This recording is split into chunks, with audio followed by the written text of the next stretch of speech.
जय हिंद। आज के इस वीडियो में जानेंगे उर्दू का क्लास 10th में जो उर्दू में जो सवालात पूछे जाते हैं बुक से, जो क्वेश्चन 2 नंबर में और 5 नंबर में पूछे जाते हैं बड़े बड़े क्वेश्चन, और ऑब्जेक्टिव का इसमें भरमार है।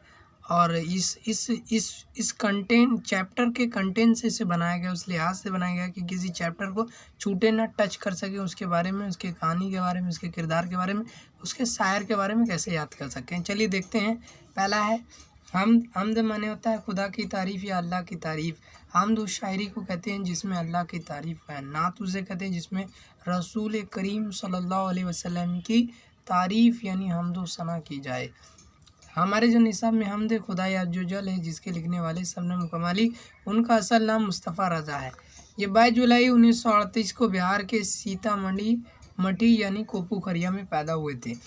इनके जो बहुत सारे नातिया मजमुआ, ये इनको बहुत रसूल अकरम करीम से बहुत ही मोहब्बत है। उन्होंने उनकी शान में बहुत सारे नातिया मजमुआ लिखा है। अनवार अक़ीदा, फ़िरदौस अक़ीदा, ज़ाय अक़ीदा और शोबाए अक़ीदा इनकी नातिया मजमुआ। अफ़साना फ़िक्सन की किस्म है।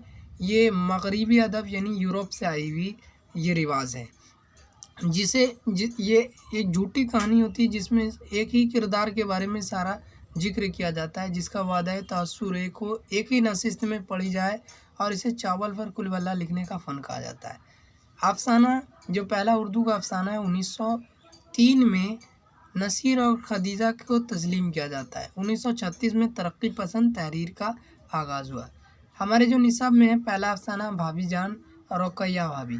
रुकैया भाभी घर की बड़ी भाभी है, जिसे बच्चों की तालीम और घर की पूरी जिम्मेदारियों को, और वो माली हालत से भी दो चार हो रही है। हालांकि ये स्कूल में एक कॉलेज में लेक्चरर है, जिसे 400 तनख्वाह इनको मिलती है। और इनके शौहर सियासत से ताल्लुक़ रखते हैं, और उसी की वजह से उन्हें किसी न किसी केस में सज़ा हो जाती है और वो जेल में ही रहते हैं। इनके जो देवर का नाम अख्तर है, और इनके एक स्टूडेंट है, तलबा है सिम्मी के भाई का एडमिशन, सिम्मी की पढ़ाई, और एक दिन सिम्मी इसके यहाँ आती है रोती हुई, और उसके भाई का एडमिशन ये अपनी चूड़ी बेचकर कराती है। रुकैया भाभी की ज़ात को समा यानी मोमबत्ती के बराबर कहा। मोमबत्ती की मिसाल दी गई है जो खुद जलती है और पिघलती है। इसके अफसाना निगार सोहेल अजीम आबादी यानी सैयद मुजीबुर रहमान है, जो 1911 में पटना ज़िला में पैदा हुए, और 1980 में इनका इंतकाल हुआ है। दूसरा अफसाना है फ़रार। फ़रार के माने होता है भागे भागे रहना। फ़रार का जो मरकज़ी मेन किरदार है, मर्द जो है, मर्द बोला जाता है बुक में क्योंकि मर्द लिखा हुआ है, तो मर्द महमूद है, जो बचपन में माँ बाप के झगड़े को देखकर जब उसकी शादी होती है तो वो जनान खाना अपनी बीवी के कमरे से वहाँ से भाग जाता है, फ़रार हो जाता है। और इसके लिखने वाले अफसाना निगार डॉक्टर सैयद मोहम्मद मोहसिन है। ये एक नफ्सियात के प्रोफेसर है। ये 10 जुलाई 1910 को पटना में पैदा हुए और 2002 में इनका इंतकाल हुआ। इनका सबसे नफ्सियात अफसाना में सबसे मशहूर अफसाना है अनोखी मुस्कुराहट, जिसमें जुमनी के किरदार में एक गोरखन की बेटी को दिखाया गया है, इसीलिए इसकी अनोखी मुस्कुराहट का है, क्योंकि ये किसी की हर कोई लोग मरता है तो ये हंसती है, इसी के लिए अनोखी मुस्कुराहट कहा गया है। वो आप अगले क्लास। तीसरा है कटी हुई शाख। कटी हुई शाख एक शख्स है जिसका नाम असद, इस अफसाना में असद है, जो खिलजी ममालिक यानी चीन, सऊदी अरब यानी खाड़ी देश में चला जाता है कमाने के लिए। रुपया तो बहुत इज़्ज़त वहाँ उनको मिलती है, रुपया शौहरत वो सब कुछ उन्हें मिलना शुरू हो जाता है। जब अपने मुल्क, अपने वतन, अपने घर आता है तो उसे सब अजनबी जैसा लगता है, और वो लगता है कि एक कटी हुई शाख हो गए। जिसके लिखने वाला डॉक्टर कमर जहाँ है, ये 1952 या 51 में पैदा हुई हैं। ये बुक में ही एसएम कॉलेज की भागलपुर की ये प्रोफेसर भी थी। आशियाना मैंने होता है घोंसला, जो इसमें वालिदैन के जो बेटे और बहू के साथ अपने घर को छोड़कर रहती हैं, तो इसमें एक घुटन सी महसूस होती है। जिसके लिखने वाले इसे आशियाना इसीलिए कहा, आशियाना ने अपने घोंसले को कोई छोड़कर, अपने घर को, पुराने घर को छोड़कर कोई नहीं जाता। इसके लिखने वाली निगार अजीम आदी है। इनका सबसे मशहूर अफसानी मजमुआ है अक्स। मजमून माने होता है तहरीरी, किसी ख़ास मौजू पर तहरीर यानी लिखना मजमून कहलाता है। मजमून बहुत तरह के होते हैं, समाजी, सियासी, साइंसी, हर तरह के मजमून होते हैं। ये एक तौबील होते हैं और एक मुख्तसर मजमून होते हैं। मजमून में आलमी हिद्दत ये एक संगीन मसला है जिसमें दुनिया के साइंसदान बहुत ही उलझन में फंस गए। दुनिया के साइंसदान के सामने ये एक चैलेंज है। ज़मीन का दर्जा, टेम्परेचर का बढ़ना, ग्लेशियर का पिघलना, ये बहुत ही बड़ा मसला बन चुका है और यूएनओ में भी इसकी बात चल रही है कि ग्लोबल वार्मिंग को कैसे कम किया जाए, यानी ज़मीन के टेम्परेचर को कैसे कम किया जाए। ये हमारी बुक में महफूज है। रया के माने होता है बनावट यानी दिखावा करना, अपने आप को दिखावे में, शो आउट में रह जाना, ये रया है। रया सर सैयद अहमद खां का लिखा हुआ। ये दिल्ली में 1817 में पैदा हुए, 1898 में इनका इंतकाल हो गया। ये AMU यानी अलीगढ़ मुस्लिम यूनिवर्सिटी के कायमगार हैं। अदब की पहचान जो है, अदब उस चीज़ को कहा गया है डॉक्टर अब्दुल मोगनी जो अफसाना और नाबिल की तर्ज पर लिखी गई हो। डॉक्टर अब्दुल मोगनी ने इसे लिखा है। ये बिहार के औरंगाबाद यानी AB माने होता शॉर्ट में से लिखा गया है। बिहार का औरंगाबाद में 1934 में पैदा हुए और 2006 में इनका इंतकाल हो गया। 8वां है हिंदुस्तानी आइन के मामूर डॉक्टर भीमराव अम्बेडकर। डॉक्टर भीमराव अम्बेडकर एक ऐसी शख्स का नाम है जो हिंदुस्तान के लिए ही पूरे कानून को बनाकर चले गए, पूरी आइन को लिख दिया इन्होंने। हिंदुस्तान के पूरे आइन को, पूरी अक़लियत को लिखा है उन्हें कि मर्द औरत के हकूक़, बच्चे को पालने का, शादी करने का, ब्याह करने का, हर तरह का जो विवाद को सुलझाने का, हर तरह का जो आइन है, हमारा भारत कैसे, हमारा देश कैसे चलेगा, उसी कानून, संविधान, उसी तो कहते हैं कॉन्स्टिट्यूशन यानी आइन।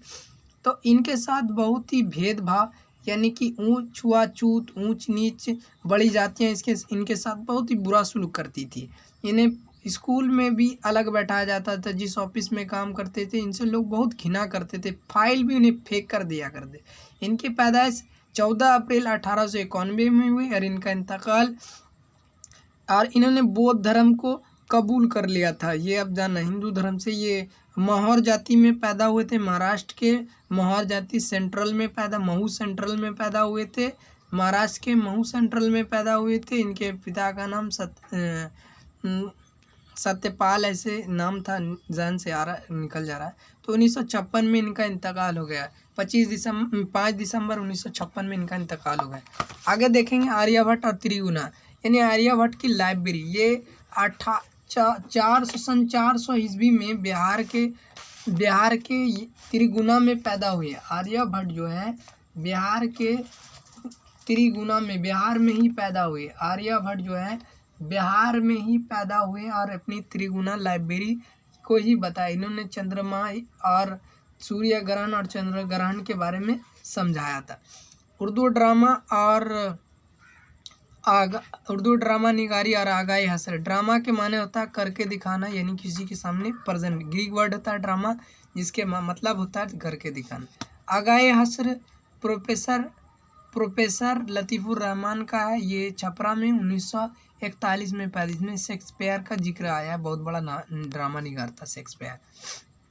उसके बाद नाबिल एक लंबी कहानी जिसमें अपनी ज़िंदगी की रोज़मर्रा की आईनादारी को हम देखते हैं, उसे हम नाबिल कहते हैं। हाँ, फमीदा और मजली बेटी हमीदा की गुफ्तगू।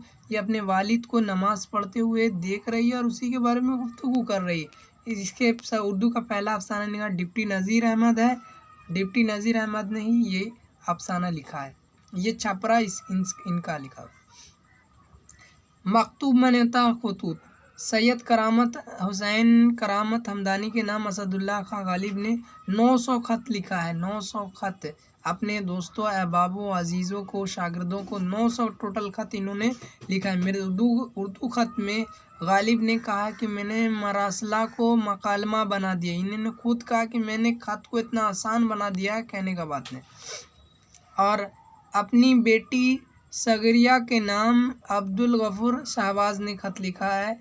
मौलवी सैयद मकबूल अहमद सिमदानी के नाम मेहदी अफादी ने इंटरव्यू वेदी से माखूज है बुक का लिखा। नज़्म माने होता है इंतज़ाम, नज़्म मनाज़िर फितरत।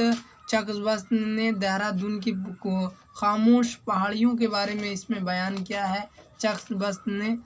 चकबस्त को हार्ट अटैक से इनका इंतकाल हो गया था। चकबस्त का इंतकाल हार्ट अटैक से ही हुआ है इन्होंने। आगे देखेंगे इंडिया गेट। इंडिया गेट जो आप देखते हैं दिल्ली में इंडिया गेट है, ये फिरंगियों यानी अंग्रेज़ों की तामीर है। ये हमारी आज़ादी की दौर को याद दिलाता है किस तरह आज़ादी की दौर में हमारे लोगों ने शहीद हुए हैं। और इसके लिखने वाले जगन्नाथ आज़ाद हैं। हम हैं नौजवान परवेश शाहिदी की है। बिजली का खंभा निदा फाजी का है। और नज़्म आसान थी पहले निवी निदा फाजी ने। खड़ा डिनर यानी बूफर सिस्टम जिसको कहते हैं बैलों की तरह खाना, बैल जैसे खड़ा होकर अपने चारे को खाती है उसी तरह हम आज खाना खा रहे हैं। टेबल कुर्सी पे ना बैठ के खड़े खड़े प्लेट लेके हर काउंटर पे जाते हैं, दाल ले रहे, चावल ले रहे, पूड़ी ले रहे, खजूरी ले रहे। यही है खड़ा डिनर जिसके लिखने हैं सैयद मोहम्मद जाफरी है। मरसिया मने रोना या मातम करने को मरसिया कहते हैं। ये वर्ड रसा से बना हुआ है जिसमें रंजो गम का इजहार किया जाता है। आरिफ की मौत पर मरसिया असदुल्ला खान मिर्ज़ा गालिब ने लिखा है। मुस्नबी यानी दो दो किया। इसके लफ्ज़ मुस्नबी के माने होता है दो दो किया गया, किसी को अलग करना। ज़ेरे इश्क जो मुस्नबी है इक़्तिबास शौक़ लखनवी की है। एक किस्सा अजीब लिखता हूँ, दास्ताने गरीब लिखता हूँ, जिस घर में था मेरा घर वहीं था एक सौदागर। ये मुस्नबी। गुलजार नसीम भी इक़्तिबास है। दयाशंकर नसीम की लिखी गज़ल मनी जिसमें हुस्न व इश्क़ का इजहार किया जाता है उसे गज़लें कहते हैं। और आगे देखेंगे हम बुक से क्योंकि जगह छोटा था। सताए गुज़रे जो गफलत में मुझे ले खो गए। मुबारक अजीम आबादी के गिर गए अफसोस से किस की नज़र से क्या कहें। मुबारक अजीम आबादी की दौलत दर्द को दुनिया से छिपा कर रखना, बूंद आँखों में हो समंदर बना कर रखना, ये भी अहमद फराज की है। तेरे होते हुए जो महफिल में जलाते हैं चिराग, ये भी अहमद फराज की गज़ल है। कल वे व जाम में हुस्न की गहराइयाँ रह जाएंगी, ये हसन नई में बहुत दर्द भरी इनकी गज़ल रहती है। फसाना गम का कोई गम गुसार हो तो कहें, ये भी हसन नईम की गए मौसम में जो खिलते थे गुलाबों की तरह। परवीन शाकिर की, ये पाकिस्तान की रहने वाली है।